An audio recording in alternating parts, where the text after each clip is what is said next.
उसके पिता ने उसे पारिवारिक उत्तराधिकार विवाद में उसकी रुचि जानने के लिए बुलाया था। जब वो अंदर आया तो ये स्पष्ट था कि उसके सभी भाई बहन उसकी उपस्थिति से खुश नहीं थे, और एक ने तो यहां तक कहा कि उसका उपहास उड़ाया गया। तभी अचानक उनके पिता, महाद्वीप के सबसे शक्तिशाली राक्षसी तलवारबाज, अंदर आए। उन्होंने सबसे पहले हमारे लड़के से पूछा कि क्या उसका अंदर आने का कोई इरादा है। उत्तराधिकार के युद्ध के बारे में पूछा और ठंडे लहजे में पूछा कि क्या वो अपने सभी भाई बहनों के खिलाफ युद्ध छेड़ने के लिए तैयार है। उसने मुस्कुराते हुए ठंडे लहजे में इनकार कर दिया, इसलिए नहीं कि उसके पास कोई विकल्प नहीं था। उसे न केवल दिलचस्पी थी, बल्कि वो वहां मौजूद सभी लोगों के खिलाफ युद्ध की घोषणा करना चाहता था। अपने सभी भाई बहनों को हराने के बाद उसका इरादा उनके पिता को भी हराने का था। उसके इन साहसी शब्दों ने तुरंत उसके पिता को क्रोधित कर दिया, और उसके भाई बहन ये नहीं समझ पाए कि उनके निकम्मे छोटे भाई को इतना साहस कहां से मिला। लेकिन उन्हें यह नहीं पता था कि यह लड़का मानवता के सबसे शक्तिशाली 9 सितारा नायक का पुनर्जन्म था। अपने पिछले जीवन में उसने दुनिया का अंत कर दिया था। आक्रमणकारियों के नाम से जाने जाने वाले एक रहस्यमय गुट द्वारा 9 सितारा नायकों का भी सफाया हो गया था, और केवल 2 ही बचे थे, ज़ेनॉन और एलिस। उनके साथी निन्स्टार के साथी पहले ही मारे जा चुके थे, और ज़ेनॉन अपने सामने मौजूद विशालकाय राक्षस को मारने के लिए अंतिम प्रयास करने की तैयारी कर रहा था। एलिस ने उसे रोकने की कोशिश की, लेकिन वह बिना रुके आगे बढ़ा। लेकिन यह काफी नहीं था। उसे खून की खांसी हुई और वो लड़खड़ाया, और फिर अचानक एलिस ने उस पर कारागार जादू कर दिया। वो कुछ नहीं कर सका। वो समझ गई कि वह ऐसा क्यों कर रही थी। उसने उसे साफ साफ बताया कि वह दुनिया की आखिरी उम्मीद है, मानवता को बचाने वाला एकमात्र व्यक्ति है। उसने अपना हाथ उठाया।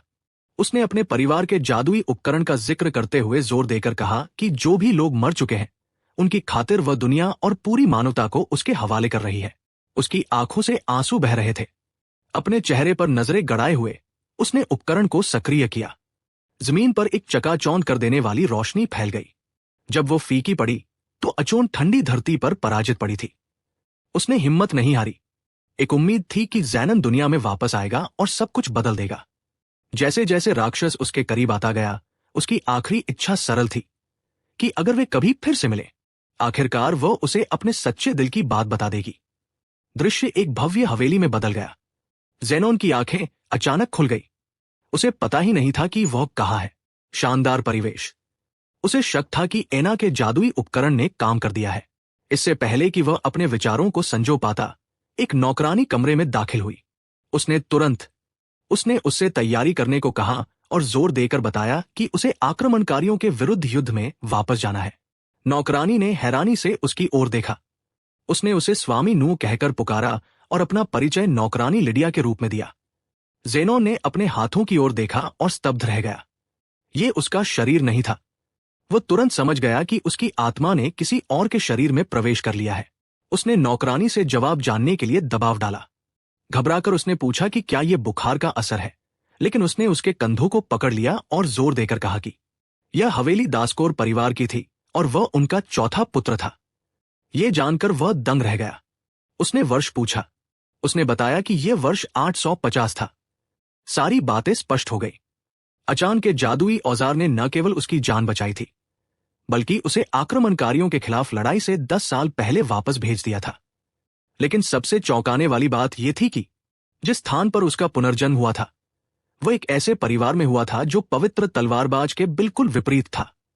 अब वो कुख्यात दुष्ट जादूगर तलवारबाज परिवार, दासकोर परिवार के एक सदस्य के शरीर में निवास कर रहा था। इससे पहले कि वह सब कुछ समझ पाता, सेलिना नाम की एक दूसरी नौकरानी दवाइयों का कटोरा लेकर अंदर आई। उसने उसे बताया कि ये दवाइयां मास्टर स्कार ने खुद तैयार की हैं। अपनी सेहत की चिंता में ज़ेनन ने कटोरे का अध्ययन किया। युद्ध क्षेत्र में वर्षों के अनुभव से निखर चुकी उनकी सहज बुद्धि ने उन्हें तुरंत बता दिया कि कुछ गड़बड़ है। उसने कटोरा जमीन पर पटक दिया। शोर सुनकर सैनिक दौड़े आए और पूछने लगे कि क्या हुआ है। उनमें से एक ने उसे बताया कि यह दवा मास्टर स्कार की ओर से सद्भावना का प्रतीक थी। उसने उसे फेंक दिया था। ज़ेनन ने उनसे कहा कि उसे हंसाए नहीं। सैनिक ने पूछा कि क्या वह पागल हो गया है। उसने साफ साफ कहा कि ऐसा ही था। जहर दिया गया। अगर दवा इतनी हानिरहित थी तो सैनिक ने खुद उसे क्यों नहीं पिया। एक पवित्र तलवारबाज होने के नाते उसके पास एक पवित्र शक्ति थी।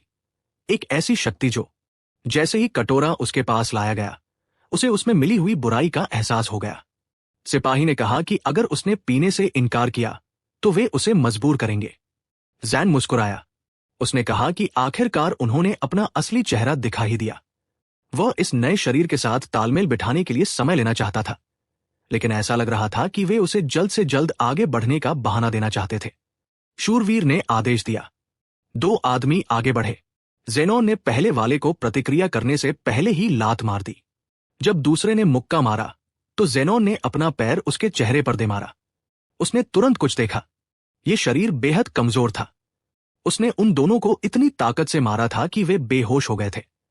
फिर भी वे होश में थे। उसे अभी भी समझ नहीं आ रहा था, आखिर किसी ने उसे जहर देने का आदेश क्यों दिया था। सैनिक ने अपने आदमियों को हथियार निकालने का आदेश दिया। कमरे में चारों ओर तलवारें उठीं और फिर कुछ हुआ। अप्रत्याशित घटना घटी। ज़ेनोन की आंखों के सामने प्रकाश की खिड़कियां प्रकट हुई, जिनमें प्रत्येक सैनिक की क्षमताएं स्पष्ट और सटीक रूप से प्रदर्शित हो रही थी, और उसका दिमाग तेजी से सोचने लगा। उसे जो दिख रहा था उसका एहसास हुआ, और फिर उसे समझ आया। इस शरीर में स्वाभाविक रूप से मूल्यांकन करने की क्षमता थी, जो अस्तित्व में मौजूद सबसे दुर्लभ कौशलों में से एक है। ज़ेनोन ने चकमा दिया। अगले ही झटके में उसने हमलावर के पेट में मुक्का मारा। उसी क्षण उसने दूसरे सैनिक के हाथ से तलवार छीन ली और उसका इस्तेमाल करके उस आदमी को जमीन पर पटक दिया। जमीन पर सैनिकों ने दबी आवाज में कहा कि एक कमजोर दासकोर भी दासकोर वंश का ही है। ज़ेनन ने बचे हुए आदमी को अपने पास आने का आह्वान किया और फिर अचानक ही तेज दर्द उसके शरीर में फैल गया। यह दर्द उसके भीतर कहीं गहराई से उठ रहा था और उसने इसे तुरंत पहचान लिया। राक्षसी मूल। यह दासकोर परिवार के राक्षसी तलवारबाजों की विशिष्ट शक्ति का स्रोत था, एक अंधकारमय बल जो उनकी नींव में समाहित था। शक्ति।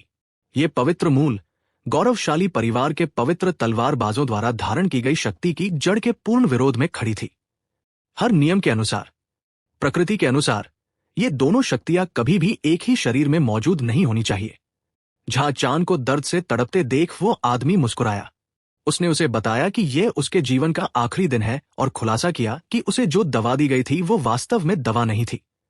यह विशेष रूप से खतरनाक तरीके से बनाया गया जहर था। उसकी राक्षसी ऊर्जा और भी बढ़ गई। अनियंत्रित शक्ति के उफान से उसका शरीर भीतर से फट रहा था, जिसे वह संभाल नहीं पा रहा था। ज़ेनोन भी ये जानता था। वो समझ गया था कि अत्यधिक राक्षसी ऊर्जा इस शरीर को पूरी तरह नष्ट कर देगी। उसके पास एक ही विकल्प था, और ये एक जोखिम भरा कदम था। उसने अपने पवित्र मूल की शक्ति को बढ़ाया। आगे बढ़ते हुए उसने उग्र राक्षसी ऊर्जा को दबाने के लिए मजबूर किया और अपनी संयुक्त शक्ति का उपयोग करते हुए खुद को वापस अपने पैरों पर खड़ा किया, अपनी सारी ताकत को उसमें समाहित करते हुए। अपने पिछले जीवन से मिली हुई शक्ति उस व्यक्ति की मुस्कान और चौड़ी हो गई। उसने अपनी तलवार उठाई और शून्य परिवर्तन की तकनीक को सक्रिय किया।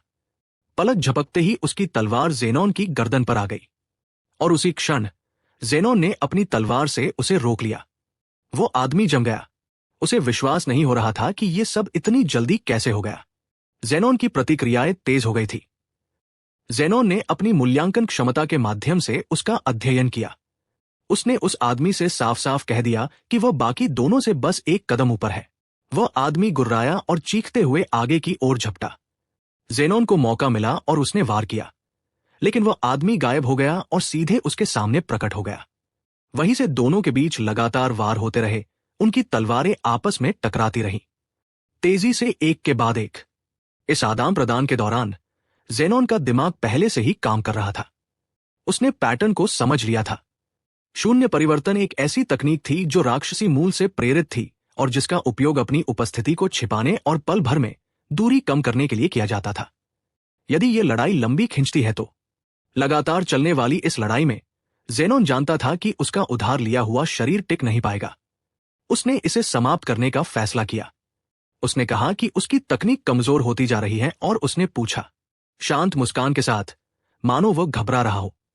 उस आदमी का संयम टूट गया। वह पूरी ताकत से आगे बढ़ा और शून्य परिवर्तन का उपयोग करके फिर से गायब हो गया। लेकिन इस बार ज़ेनोन तैयार था। उसने एकाग्रता से काम लिया, उपस्थिति में आए बदलाव को महसूस किया और सटीक हमला किया। वो आदमी दीवार से जोर से टकराया और गिर पड़ा, उसे समझ ही नहीं आ रहा था कि अभी अभी क्या हुआ है। जेनोन ने उसे सीधे सीधे बताया कि उसका राक्षसी रूप उसके शरीर को तो छुपा सकता है, लेकिन उसकी उपस्थिति को नहीं छुपा सकता। जमीन पर हांफते हुए उस आदमी ने पूछा कि क्या जेनोन ने जिस शक्ति का प्रयोग किया था। जेनोन ने अपने हाथ को देखा और एक पल के लिए चुप रहा, क्योंकि सच तो यह है कि वह खुद भी इसे पूरी तरह से नहीं समझ पाया था। जब पवित्र सार और राक्षसी सार का अंतर संबंध हो गया था, एक नई चीज का जन्म हुआ था। उसकी मूल शक्ति और राक्षसी सार का संयोजन, शरीर का असली स्वामी। ये एक ऐसी चीज थी जिसका पहले कभी अस्तित्व नहीं था। अगर वो इस पर काबू पा लेता तो शायद वह इस दुनिया को बचा सकता था। उसने मन ही मन एलिस को धन्यवाद दिया। इससे पहले कि वह इस बारे में और सोच पाता, लिडिया और सेलेना दोनों उसके पास दौड़कर आईं और उससे उसके बारे में पूछने लगी। उसकी हालत ठीक थी। उसने उन्हें बताया कि वह ठीक है और उनका ध्यान खिड़की की ओर दिलाया, जहां एक अजीब पक्षी अपने मुंह में कुछ लिए हुए दिखाई दिया था। वह एक अजगर था और उसके मुंह में कुछ था। ये एक पत्र था। लिडिया ने इसे तुरंत पहचान लिया। उसने उसे बताया कि यह वर्तमान कुलपति लॉर्ड विक्टर डोरे का बुलावा पत्र है। पत्र में लॉर्ड विक्टर ये पुष्टि करना चाहते थे कि क्या वे उत्तराधिकार युद्ध में भाग लेने का इरादा रखते हैं। चान ने पत्र खोला और दोनों दासियों से पूछा कि क्या किसी को इसके बारे में कुछ पता था। सेलेना मुस्कुराई और बोली कि डिस्कोर परिवार की सेवा करने वाला हर व्यक्ति उत्तराधिकार के युद्ध के बारे में जानता था। उसने समझाया कि यह संघर्ष डिस्कोर परिवार को मजबूत करने के लिए रचा गया था। परिवार को किसी ऐसी चीज में बदल दिया गया जो पूर्ण और अटल थी। सरल शब्दों में कहे तो यह एक ऐसी लड़ाई थी जिसमें राक्षसी मूल के रक्त वाले भाई बहन एक दूसरे से लड़े और विजेता हारने वाले के मूल तत्व पर दावा करते हुए, जिसके पास सबसे अधिक संचित शक्ति होगी वही परिवार का उत्तराधिकारी बनेगा। जेनन ने इस जानकारी पर मन ही मन विचार किया। शायद इसी वजह से जागने के बाद से उसे कोई दूसरी मेज या परिवार का सदस्य नहीं दिखा था। वे पहले ही एक दूसरे को मार रहे थे। लिडिया ने दबे स्वर में पूछा कि क्या वह भाग लेने का इरादा रखता है। जैन ने उसे बताया कि उन्हें जल्द ही पता चल जाएगा। उसने अपनी निगाहें इधर उधर घुमाई और दुनिया के बारे में सोचने लगा। खड़ा रहा। उसका मूल परिवार, गौरवशाली परिवार, जनता की नजरों में ईर्ष्या और श्रद्धा से भरा था। वे पवित्र शूरवीरों के रूप में जाने जाते थे और उनकी शक्ति होली कोर को न्याय और सुरक्षा के प्रतीक के रूप में देखा जाता था। दासकोर परिवार इसके ठीक विपरीत था। उन्हें घृणा और भय की दृष्टि से देखा जाता था। मार्शल गुड के बारे में अफवाह थी कि वे गुप्त रूप से राक्षसी शक्ति का प्रयोग करते हैं। उनके कार्यों का अधिकांश भाग रहस्य में डूबा रहा। लेकिन एक बात ऐसी थी जिसे पूरी दुनिया निर्विवाद रूप से जानती थी। वर्तमान कुलपति विक्टर डोरे मानवता के सबसे शक्तिशाली तलवारबाज थे। इसके तुरंत बाद जेनोन ने सब कुछ अपनी आंखों से देखने के लिए विशाल हॉल में प्रवेश किया। जैसे ही उसने प्रवेश द्वार से अंदर कदम रखा, उसके आगमन की घोषणा नोआ दासकोर के रूप में की गई। अंदर पहले से ही कई लोग इंतजार कर रहे थे। सबसे पहले उसकी नजर डेमन दासकोर पर पड़ी, जो सबसे बड़ा था। बेटा, उसके बगल में सबसे बड़ी बेटी जूलिया दासकोर खड़ी थी। पास ही में सी दासकोर और ईव दासोर थी। हालांकि जेनोन की नजर एक व्यक्ति पर आकर रुक गई। तुरंत स्कार दासकोर, वही भाई जिसने नू को जहर दिया था, वहां ऐसे शांत खड़ा था मानो कुछ हुआ ही न हो। जूलिया ने अफवाहें सुनने का जिक्र किया। नू अपनी बीमारी से ठीक हो गया था और जेनोन ने जवाब दिया कि उसने पहले ही इसके पीछे का कारण पता लगा लिया था। उसने पूछा कि क्या वो इलाज पर ध्यान केंद्रित करने की योजना बना रहा है, लेकिन उसने शांत भाव से कहा कि वह इसके बजाय तलवारबाजी के प्रशिक्षण में अपना समय देगा। जूलिया की आंखें सिकुड़ गईं, मानो वो कोशिश कर रही हो अपने सामने खड़े व्यक्ति को समझना। स्कार ने खुलेआम उसका मजाक उड़ाया और दावा किया कि एक कमजोर व्यक्ति को प्रशिक्षण लेने का कोई कारण नहीं है। जैन ने तुरंत जवाब दिया कि जो व्यक्ति उससे सीधे सामना नहीं करना चाहता, उसे चुप रहना चाहिए। इस जवाब से स्कार तुरंत क्रोधित हो गया, लेकिन बहस शुरू होने से पहले ही उसने कुछ और करने की कोशिश की। मामला और बढ़ गया। ईव ने हस्तक्षेप किया और शांति बनाए रखने का आदेश दिया। उसी क्षण एक और आवाज ने कुलपति के आगमन की घोषणा की। भारी कदमों की आहट गूंज उठी। हॉल के उस पार हर बच्चा तुरंत अपना सिर नीचे कर लिया। जेनोन को भी पास आते हुए व्यक्ति से दबाव महसूस हुआ।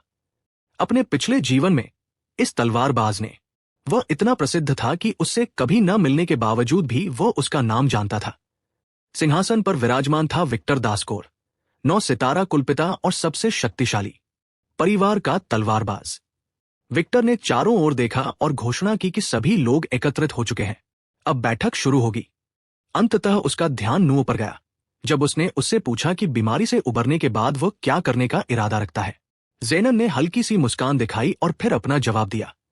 उत्तर। उसने घोषणा की कि वह उत्तराधिकार युद्ध में उतरेगा, हर प्रतिद्वंद्वी से ऊपर उठेगा और दासकोर परिवार के शीर्ष पर खड़ा होगा। विक्टर ने पूछा कि क्या नू समझ गया कि ऐसे शब्द युद्ध की घोषणा के बराबर है। ज़ेनोन ने शांत भाव से उसे सुधारा। यह किसी एक व्यक्ति के विरुद्ध घोषणा नहीं थी, ये एक चुनौती थी। वहां मौजूद सभी लोग, पूरा हॉल सन्नाटे में डूब गया। उसके भाई बहन अविश्वास से उसे घूर रहे थे, जबकि छोटे सदस्य ये समझने की कोशिश कर रहे थे कि उन्होंने क्या देखा है। सुना, ज़ेनोन ने फिर और आगे बढ़कर कहा कि विक्टर खुद भी उन लोगों में से एक है जिन्हें वो पीछे छोड़ना चाहता है। इस घोषणा ने तुरंत बैंगनी ऊर्जा का एक जबरदस्त विस्फोट हुआ। दबाव ने सीधे नोआ को प्रभावित किया, जबकि उसके नीचे की जमीन पर दरारें फैल गई। उस विनाशकारी आभा के बावजूद ज़ेनोन ने पहचान लिया स्रोत तुरंत। यह विक्टर दासकोर का राक्षसी मूल था। कुलपति ने ठंडी आंखों से उसकी ओर देखा और पूछा कि क्या नू सचमुच विश्वास करता है वो ऐसी शक्ति को पार कर सकता था। बिना किसी झिझक के ज़ेनन ने उत्तर दिया। फिर विक्टर ने पूछा कि वो इतनी बेसब्री से शक्ति क्यों चाहता है। ज़ेनन ने जवाब दिया, उसने सत्ता इसलिए हासिल की ताकि उससे कभी भी कोई अनमोल चीज छीनी न जा सके। अप्रत्याशित रूप से विक्टर मुस्कुराया। जवाब से वो प्रसन्न हुआ। उसने घोषणा की कि नोआ डेस्कोर आधिकारिक तौर पर उत्तराधिकार युद्ध में भाग लेगा और किसी को भी चुनौती दी जो बोलने से इनकार कर रहे थे। हॉल में सन्नाटा छा गया, जबकि उसके भाई बहनों के चेहरों पर ईर्ष्या, शत्रुता और जिज्ञासा के भाव फैल गए। विक्टर ने अंततः एक आदेश दिया। उन्होंने अपने बेटे नू से कहा कि वह शक्ति के लिए लालची हो जाए और अपने रास्ते में आने वाली हर चीज को खा जाए। कुछ समय बाद नू अभ्यास मैदान में अकेला खड़ा था, जबकि उसके सामने एक लकड़ी का पुतला रखा था। उसकी तलवार हवा में तेजी से चमकी और पुतला साफ साफ 2 टुकड़ों में बंट गया। परिणाम, जब वह पहली बार इस शरीर में जागा था तब की तुलना में उसकी हालत में स्पष्ट सुधार दिखाई दिया। उसकी स्थिति में काफी सुधार हो चुका था। फिर भी वो अब भी ज़ेनोन ग्लोरियस के रूप में अपने पूर्व स्तर से बहुत नीचे था। इससे भी महत्वपूर्ण बात यह है कि वह अब पहले की तरह ठीक से लड़ नहीं सकता था, क्योंकि अब उसके भीतर 2 विपरीत मूल तत्व मौजूद थे। अपने हाथ को देखते हुए वह चुपचाप सोचने लगा कि उनके विलय से किस प्रकार की शक्ति का जन्म हुआ होगा। फिलहाल उसने पवित्र मूल तत्व को छिपाकर रखने का फैसला किया।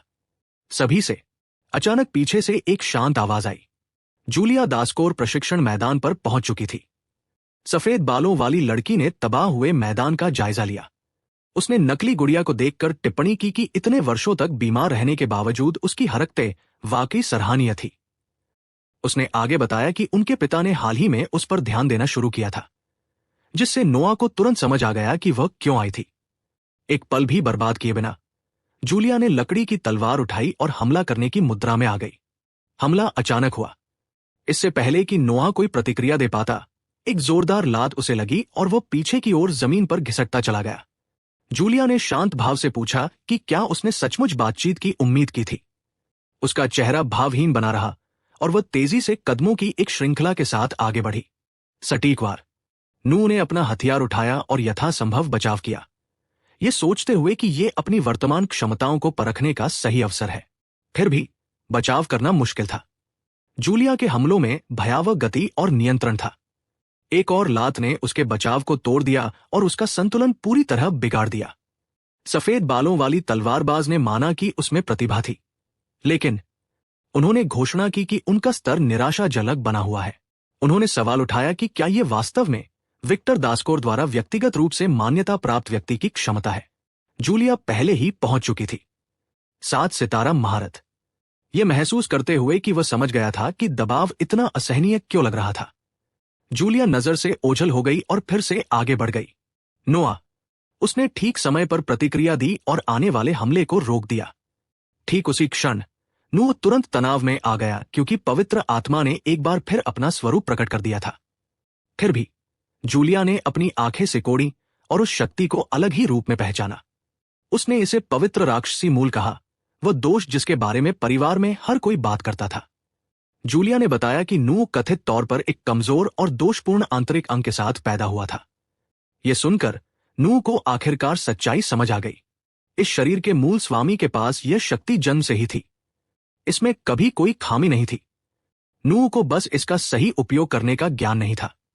एक धुंधली सी उसके चेहरे पर मुस्कान आ गई जब उसे एहसास हुआ कि किसी को भी नीचे छिपे पवित्र अंग के अस्तित्व का संदेह नहीं था। नोआ ने घोषणा की कि वह साबित करेगा कि यह तथाकथित दोष अपने नाम के योग्य है या नहीं। जूलिया ने उसके चेहरे पर आत्मविश्वास देखा और थोड़ा सा अपना हाथ ऊपर उठाया। भौहें! इस बार युवा तलवारबाज ने पहले हमला किया और अपने संयुक्त कोर की पूरी ताकत से आक्रमण किया। जूलिया ने आसानी से वार से खुद को बचा लिया, लेकिन तुरंत जवाबी हमला करने के बजाय उसने उससे उत्तराधिकार युद्ध में शामिल होने का कारण पूछा। नू ने उत्तर दिया कि इसका उद्देश्य स्पष्ट था। यह इसलिए अस्तित्व में आया था ताकि सबसे शक्तिशाली बनाओ। जवाब से वो संतुष्ट प्रतीत हुई। जूलिया ने अचानक अपनी लकड़ी की तलवार फेंक दी। उसके शरीर के चारों ओर लाल ऊर्जा का विस्फोट हुआ और एक भयावह मैदान में एक अलग ही आभा फैल गई।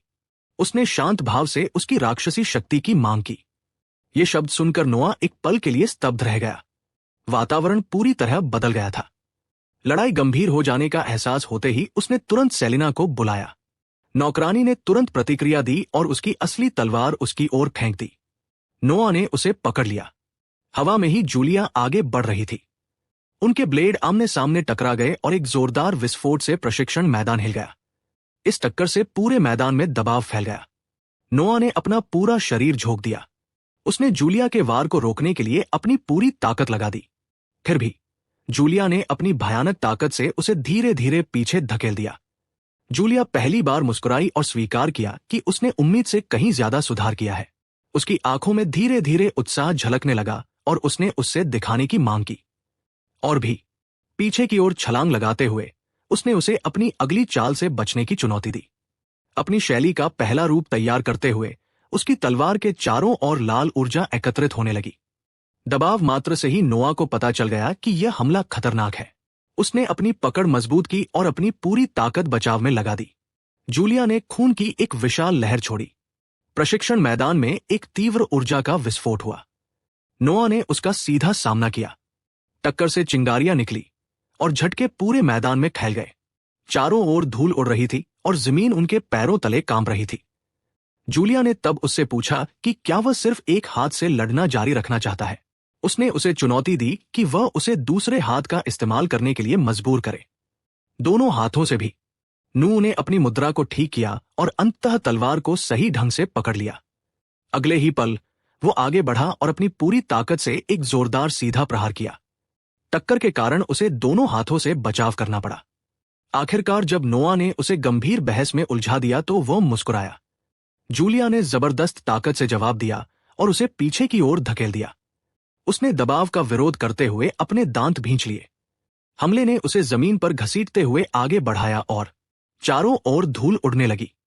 जूलिया मैदान के बीचों बीच खड़ी रही, जो गहरे लाल रंग की आभा से घिरी हुई थी। उसे देखते हुए नोआ को आखिरकार सच्चाई समझ आ गई। उपलब्ध हर चीज का इस्तेमाल करने के बाद भी पवित्र राक्षसी शक्ति ने उसे बड़ी मुश्किल से ही उसके साथ बने रहने दिया था। यही उसकी शक्ति की वर्तमान सीमा थी। फिर उस सफेद बालों वाली लड़की ने उससे पूछा कि क्या वह समझता है कि उत्तराधिकार युद्ध के दौरान दासकोर परिवार के सदस्यों ने एक दूसरे को तुरंत क्यों नहीं मार डाला। उसने समझाया कि राक्षसी मूल जितना मजबूत होता जाता है, उसकी वृद्धि उतनी ही धीमी होती जाती है। इसी कारण कमजोर मूल को समय से पहले निकालने का कोई खास फायदा नहीं होता। फिर भी नू ने उसे रोक दिया था। उसने उस पर हमला किया और एक बार उसे पीछे धकेल भी दिया।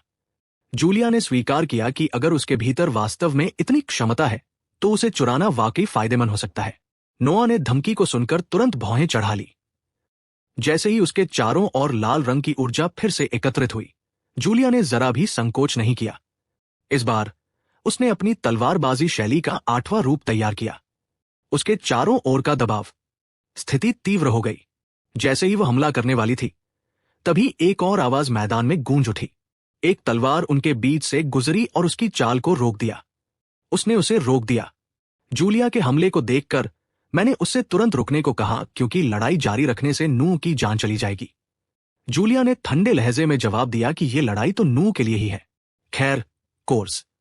अंगरक्षक उलझन में दिख रहा था। फिर उसने बताया कि नू की राक्षसी शक्ति लगभग समाप्त हो चुकी है। उसने खुलासा किया कि उसे शक्ति प्रदान करने वाली ऊर्जा लगभग खत्म हो चुकी है। जूलिया ने नोआ की ओर देखा।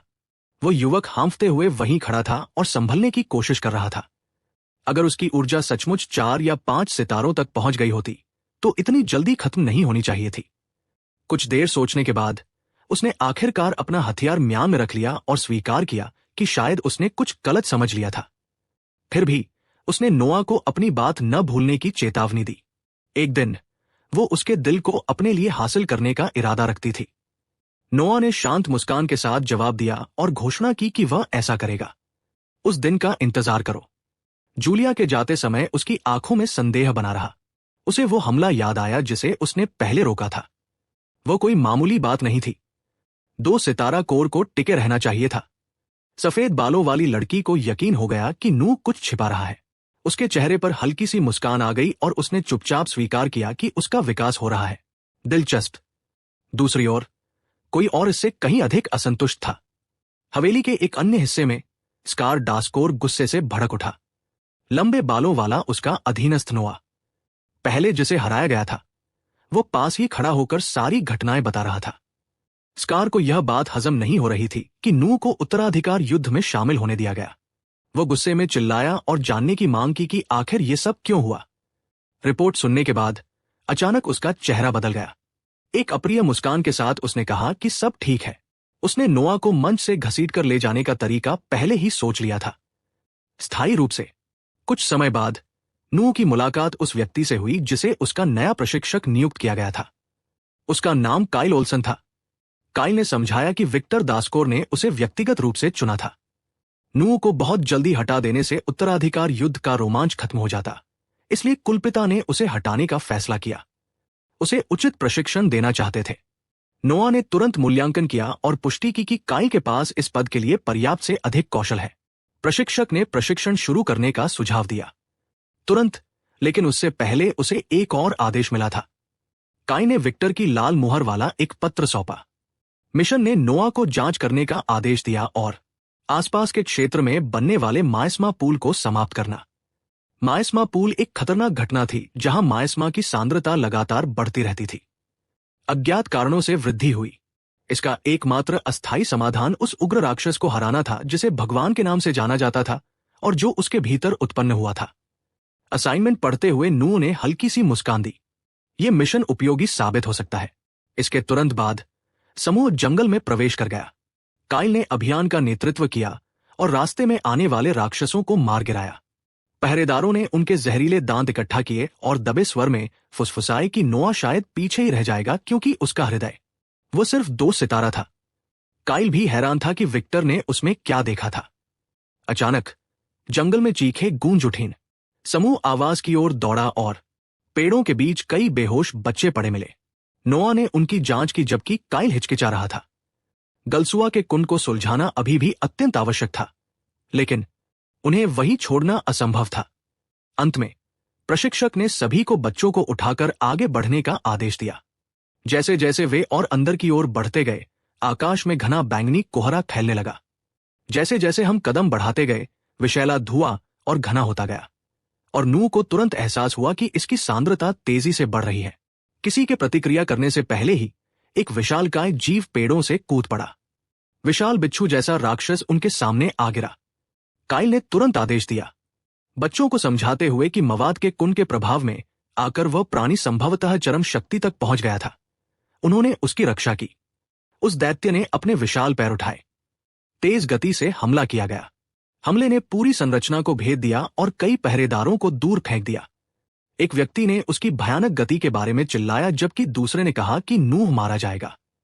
इसके बजाय असंभव संभव हो गया।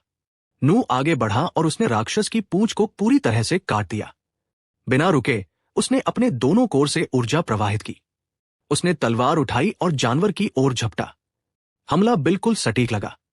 एक ही जोरदार हमले में स्कॉर्पिया ढेर हो गई। काइल सदमे में देखता रहा, लेकिन तुरंत सबको चेतावनी दी कि लड़ाई अभी खत्म नहीं हुई है। ग्रीन राक्षस के शरीर से विष निकला और हवा में फैल गया। नू ने दोनों कोर की ऊर्जा से खुद को बचाया, फिर भी कुछ विष उसके शरीर में प्रवेश कर गया। ठीक उसी क्षण राक्षस ने लाल रंग की किरण से पलटवार किया। नू ने उसका डटकर सामना किया। उसने हमले को रोक दिया और ऊर्जा को जंगल की ओर मोड़ दिया। रक्षक ने अविश्वास भरी निगाहों से उसकी ओर देखा और साथ ही उसकी तलवारबाजी की प्रशंसा भी की। दुर्भाग्यवश कटा हुआ डंक अचानक फिर से उगाया। स्कॉर्पिया ने विषैले गोले दागते हुए दोबारा हमला किया। नोआ ने एक बार अपनी तलवार उठाई और भी पवित्र राक्षसी कोर हथियार के चारों ओर लिपटा हुआ था और उसे संक्षारक विष से बचा रहा था। फिर भी दबाव ने उसे पीछे धकेल दिया। उसने मन ही मन स्वीकार किया कि वह पहले ही अपनी सीमा तक पहुंच गया। सब कुछ होते हुए देखकर काइल सोचने लगा कि नोआ ने बिना किसी उचित शिक्षक के ये तकनीकें कहां से सीखी। उसी क्षण नोआ ने पुकारा उसके पास। उसने काइल से एक अवसर बनाने को कहा। प्रशिक्षक तुरंत सहमत हो गया। स्कॉर्पिया मुड़ी और अपने पुनर्जीवित डंक से काइल पर हमला कर दिया।